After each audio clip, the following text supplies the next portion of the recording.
ನಮ್ಮ ಅಜ್ಜಿ ಫೋಟೋ. ಕೋಸಂಬರಿ ಇಲ್ಲ ಅಂದರೆ ಹಬ್ಬನೇ ಇನ್ಕಂಪ್ಲೀಟ್ ಅಂತ. ಹಾಯ್ ಹಲೋ ನಮಸ್ಕಾರ, ಎಲ್ಲರೂ ಹೇಗಿದ್ದೀರಾ? ನಾವಂತೂ ಸೂಪರ್ ಆಗಿದ್ದೀವಿ. Welcome back to Pavana Lokesh Kannada vlogs. ದಯವಿಟ್ಟು ಯಾರೆಲ್ಲ ಸಬ್ಸ್ಕ್ರೈಬ್ ಮಾಡ್ಕೊಂಡಿಲ್ಲ ಸಬ್ಸ್ಕ್ರೈಬ್ ಮಾಡ್ಕೊಂಡು ನನ್ನ ಒಂದು ವೀಡಿಯೋನ ನೋಡಿ ಗೈಸ್. ನಿನ್ನೆ ಏಕಾದಶಿ ಪ್ರಿಪ್ರೇಷನ್ದೆಲ್ಲ ವಿಡಿಯೋ ಹಾಕಿದ್ದೆ. ಇವತ್ತು ಏಕಾದಶಿ ದಿನವೇ ವ್ಲಾಗ್ ಮಾಡ್ತಾಯಿದ್ದೀನಿ. ಉಪವಾಸದ ಹಬ್ಬ. ಆ್ಯಕ್ಚುಲಿ ನಾವು ಅವಾಗ ಮುಂಚೆ ಅಜ್ಜಿ ಮನೆಗೆ ಹಬ್ಬಕ್ಕೆ ಬರ್ತಿದ್ವಿ, ಬಟ್ ಇವಾಗ ನಾನು ಅಲ್ಲೇ ಮದುವೆ ಆಗಿರೋದ್ರಿಂದ ಇಲ್ಲೇ ಸೆಲೆಬ್ರೇಟ್ ಮಾಡ್ತಿದ್ವಿ. ಆಲ್ರೆಡಿ ಒಂದು 12 ಇಯರ್ಸ್ ಮದುವೆ ಆದಮೇಲೆ ಸೆಲೆಬ್ರೇಟ್ ಮಾಡ್ತಾ ಇರೋದು. 12 ಇಯರ್ಸಿಂದ ಹಬ್ಬದೆಲ್ಲ ಪ್ರಿಪ್ರೇಷನ್ದು ವ್ಲಾಗ್ ಹಾಕ್ತೀನಿ. ಹಬ್ಬದ ಪ್ರಿಪ್ರೇಷನ್ ವ್ಲಾಗ್ ಹಾಕಿದ್ದೀನಿ. ಇದು ಹಬ್ಬದ ದಿನದ ವ್ಲಾಗ್. ಬರೀ ಎಲ್ಲ ರೆಡಿ ಮಾಡ್ಕೊಳ್ಳೋಣ. ಫಸ್ಟ್ ಪೂಜೆ ಮಾಡೋಣ. ನೆನ್ನೆ ಎಲ್ಲ ಪೂಜೆದೆಲ್ಲ ರೆಡಿ ಮಾಡಿದ್ದೆ.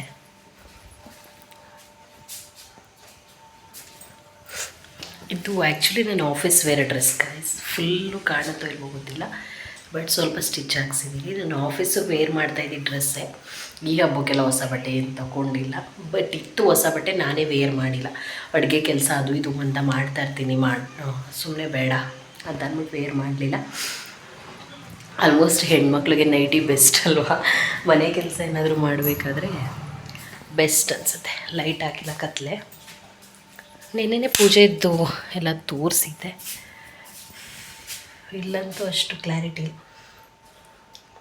ಬಟ್ ಇದು ಸ್ವಲ್ಪ ಲೈಟಾಗಿ ಲ್ಯಾವೆಂಡರ್ ಕಲರ್ ಬರುತ್ತೆ ಅನಿಸುತ್ತೆ. ಏನೋ ಒಂಥರ ಚೆನ್ನಾಗಿ ಕಾಣಿಸ್ತಿದೆ. ಕಲರ್ ಏನೋ ಒಂಥರ ಈರುಳ್ಳಿ ಸಿಪ್ಪೆ ಕಲರ್ ಅಂತಾರಲ್ಲ ಅದು. ಗಾಯ್ಸ್, ಆ್ಯಕ್ಚುಲಿ ಹಿಂದಿನ ದಿನ ನಾವು ಏಕಾದಶಿ ಆದ ಮಾರನೇ ಬೆಳಿಗ್ಗೆಗೆ ಎಡೆ ಇಡೋದು.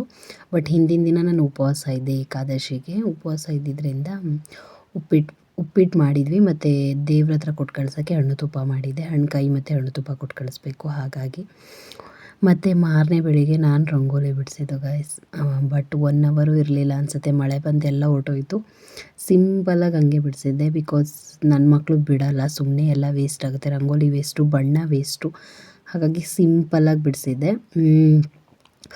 ಏನೋ ಒಂಥರ ಚೆಂದ ಕಾಣಿಸ್ತಾ ಇತ್ತು. ಅದು ಕೇಸರಿ ಬಿಳಿ ಹಸಿರು ಒಂಥರ ಇಂಡಿಪೆಂಡೆನ್ಸ್ ಡೇ ಲುಕ್ ಕೊಡ್ತಿತ್ತು. ಬಿಕಾಸ್ ನಾನು ಅದು ನೆನಪೇ ಇಲ್ಲ, ಒಂಥರ ಆ ಕಲರ್ ತಂದುಬಿಟ್ಟಿದ್ದೀನಿ. ಮತ್ತು ನಾವು ಎಡೆ ಇಟ್ಟಿದ್ದು ಬಂದು ನಮ್ಮ ಇನ್ನೊಂದು ಮನೆ ಇದೆ, ನಮ್ಮ ಅತ್ತೆ ಮಾವ ಅವರು ಅಲ್ಲಿಡೋಣ ಅಂತ ಅಂದ್ಬಿಟ್ಟು, ಹಿರಿಕರೆಲ್ಲ ಬಾಳಿ ಬದುಕಿದ ಮನೆ ಅಂತ ಅಂದ್ಬಿಟ್ಟು ಅಲ್ಲೇ ಇಡೋಣ ಅಂತ ಅಂದ್ಬಿಟ್ಟು ಅಲ್ಲೇ ಇಡೋದು ಯಾವಾಗಲೂ ಎಡೆನ. ಅದೇ ಮನೇಲಿ ಇಟ್ಟಿದ್ರು. ಅಡುಗೆ ಮನೆಯಲ್ಲಿ ಎಡೆ ಇಟ್ಟಿದ್ರು. ನನ್ನ ಮಗ ನೋಡಿ ಏನೇ ಮಾಡಿದ್ರು ಕೊಡ್ತೆಲ್ಲ, ಪೂಜೆ ಮಾಡ್ತೀನಿ ಅಂತ ಹಿಡ್ಕೋತೇನೆ ಇದ್ದ. ಮನೆಗೆ ಬಂದು ಇನ್ನು ಪ್ರಸಾದನ ಊಟ ಮಾಡಿದೆ. ಅನ್ನ ಸಾಂಬಾರು, ವಡೆ, ಪಾಯಸ, ಪಲ್ಯ, ಕೋಸಂಬರಿ ಇಲ್ಲದೆ ಅಂತೂ ಹಬ್ಬ ಅಂತೂ ಕಂಪ್ಲೀಟೇ ಅಲ್ಲ. ಬಿಕಾಸ್ ಯಾವುದೇ ಹಬ್ಬ ಆದರೂ ಅಷ್ಟೇ ಕೋಸಂಬರಿ ಇರಲೇಬೇಕು. ಮತ್ತು ಪಲ್ಯ ಮಾಡಿದ್ದೆ, ಕೋಸಂಬರಿ, ಅನ್ನ, ಸಾಂಬಾರು ಎಲ್ಲ ಹಾಕ್ಕೊಂಡು ಊಟ ಮಾಡ್ತಿದ್ದೆ. ನಾನು ಒಬ್ಬಳೇ ಊಟ ಮಾಡಬೇಕು ಬಾರೋ ಅಂತ ಅಂದ್ಬಿಟ್ಟು ಎಲ್ಲ ನನ್ನ ಮಗನೂ ಕರ್ಕೊಬಂದೆ. ಬಿಕಾಸ್ ಈ ಹಬ್ಬಕ್ಕೆ ಸಂಡೇ ಸಿಕ್ಕಿದ್ರಿಂದ ನನ್ನ ಹಸ್ಬೆಂಡ್ಗೆ ರಜೆ ಇಲ್ಲ ಅಂತ ಅವ್ರು ಮಂಡೇ ಬಂದರು ಹಬ್ಬಕ್ಕೆ, ಸಂಡೇ ಬರಲಿಲ್ಲ. ಬಟ್ ಅಡುಗೆ ಎಲ್ಲ ತುಂಬ ಚೆಂದ ಇತ್ತು. ಪುನಃ ಮಾರನೇ ಬೆಳಿಗ್ಗೆ ಕೋಸಂಬರಿ ಮಾಡಿ ಮತ್ತು ಅಲ್ಲಿ ತ್ರಿಶೂಲ ಬಡ್ಬಿಟ್ಟು ಎಡೆ ಇಕ್ತೆ, ಅದು ಕ್ಲಿಪ್ಪಿಂಗ್ ತೊಗೊಳ್ಲಿಲ್ಲ. ಹಾಗೆ ಮಾಮೂಲಿ ಪೂಜೆ ಮಾಡಿದಷ್ಟೇ. ನಮ್ಮ ಅಜ್ಜಿ ಫೋಟೋ ದೇವ್ರ ಮುಂದೆ ಇಟ್ಟಿದ್ದೆ ಅಲ್ವಾ ನೈವೇದ್ಯಕ್ಕೆ ಅಂತ ಕೋಸಂಬರಿ, ಅದು ತಿಂತಾ ಇದ್ದೆ. ಹಬ್ಬ ಎಲ್ಲ ಆಯಿತು, ತುಂಬ ಚೆನ್ನಾಗಾಯಿತು. ಹಬ್ಬದ ದಿನ ಬರ್ತಲ್ಲ, ನಾಳೆ ಬರ್ತಾನೆ ನನ್ನ ಹಸ್ಬೆಂಡ್. ಬಿಕಾಸ್ ಸಂಡೇ ಇರೋದ್ರಿಂದ ಅವ್ರಿಗೆ ವರ್ಕ್ ಜಾಸ್ತಿ ಅಂದ್ಬಿಟ್ಟು, ಕಸ್ಟಮರ್ ಜಾಸ್ತಿ, ಅವರು ಹೋಟೆಲಲ್ಲಿ ಕೆಲಸ ಮಾಡ್ತಾ ಇರೋದ್ರಿಂದ ಕಸ್ಟಮರ್ ಜಾಸ್ತಿ ಅಂತ ತಿರುಪತಿಗೆ ಹೋಗ್ಬೇಕಾದ್ರೂ ಶನಿವಾರ ಭಾನುವಾರ ರಜೆ ತೊಗೊಂಡಿದ್ರು. ಈಗಲೂ ಬೇಡ ಬಿಡು ಮಂಡೇ ಬರ್ತೀನಿ ಅಂದ್ಬಿಟ್ಟು ನಾಳೆ ಬರ್ತಿದ್ದಾರೆ.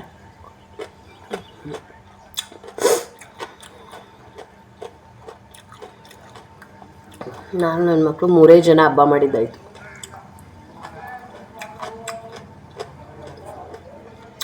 ಗೈಸ್ ಏನು ಗೊತ್ತಾ, ಹಬ್ಬಗಳಲ್ಲಿ ಕೋಸಂಬರಿ ಇಲ್ಲ ಅಂದರೆ ಹಬ್ಬನೇ ಒಂಥರ ಇನ್ಕಂಪ್ಲೀಟ್ ನನ್ನ ಪ್ರಕಾರ. ನಂಗೆ ಹಬ್ಬಕ್ಕೆ ಕೋಸಂಬರಿ ಇರಬೇಕು. ಕೋಸಂಬರಿ ಇಲ್ಲ ಅಂದರೆ ಹಬ್ಬನೇ ಇನ್ಕಂಪ್ಲೀಟ್ ಅಂತ ಅಲ್ವಾ ಗೈಸ್. ಇದು ದೇವಸ್ಥಾನದ ಹತ್ರ, ನಮ್ಮೂರು ದೇವಸ್ಥಾನ ಆಂಜನೇಯ ಸ್ವಾಮಿ ದೇವಸ್ಥಾನದ ಹತ್ರ ನಾಡ ಅಂತ ಅಂದ್ಬಿಟ್ಟು ಮಾಡ್ತಾರೆ. ಪ್ರತಿ ಉಪವಾಸ ಹಬ್ಬ ಏಕಾದಶಿ ಅದ ಮಾರನೇ ಬೆಳಿಗ್ಗೆ ನಾವು ಎಡೆ ಇಟ್ಟಾದಮೇಲೆ ಸಂಜೆ ಟೈಮ್ ಒಂದು 3 to 4 o'clock ಹಂಗೆ ಮಾಡ್ತಾರೆ. ತುಂಬ ಚೆಂದ ಇರುತ್ತೆ. ಅಲ್ಲಿದು ಇದು ಕ್ಲಿಪ್ಪಿಂಗ್ಸು ತುಂಬ ಚೆನ್ನಾಗಿರುತ್ತೆ. ಏನೋ ಒಂಥರ ನಮ್ಮ ಕಲ್ಚರೇ ಚೆಂದ ಅಲ್ವಾ, ಫುಲ್ಲು ನಮ್ಮ ಕಲ್ಚರ್ ಥರನೇ ಇರುತ್ತೆ.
ಹಬ್ಬದ ದಿನ ಗೈಸ್ ನನ್ನ ಮಗಳ ಔಟ್ಫಿಟ್ ಈ ಥರ ಇತ್ತು.